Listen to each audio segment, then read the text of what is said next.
Hello, in this document I'm going to give you a short introduction to keyboard shortcuts in Microsoft Word.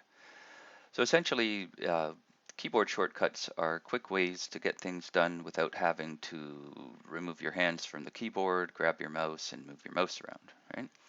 So very common ones, for example, would be if you want to bold a selection or just toggle bold as you're typing.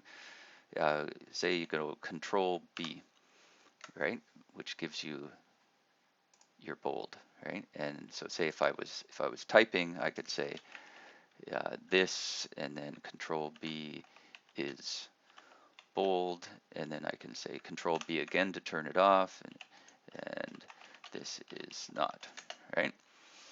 So that's how you would use bold. There's other ones, for example, italics would be Control I, and underlining would be Control U, not surprisingly, right? So there's other ones that are very commonly used. With Control S will save your document, right?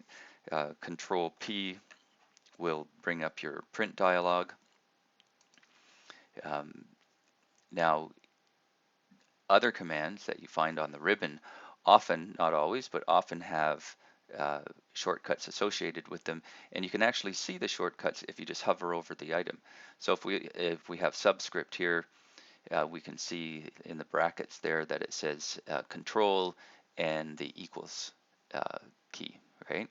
And for superscript, it's control shift and the plus key, right? For strike through, I should say, well, we don't have one, right?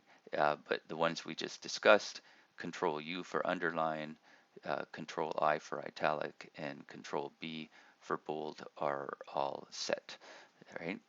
So if we want to increase font size, um, Control Shift and I guess the greater than symbol, and of course in the other direction, the less than symbol for decreasing your font size. So you see there's shortcuts throughout the program. If you hover over the descriptions on for the hints on your ribbon, you'll see, for a line left, Control L, etc., right? Um, that way you can learn your new commands and speed up your work pace when you're working within Word. Hopefully this has helped you to get started with keyboard shortcuts in Microsoft Word. Thanks for watching.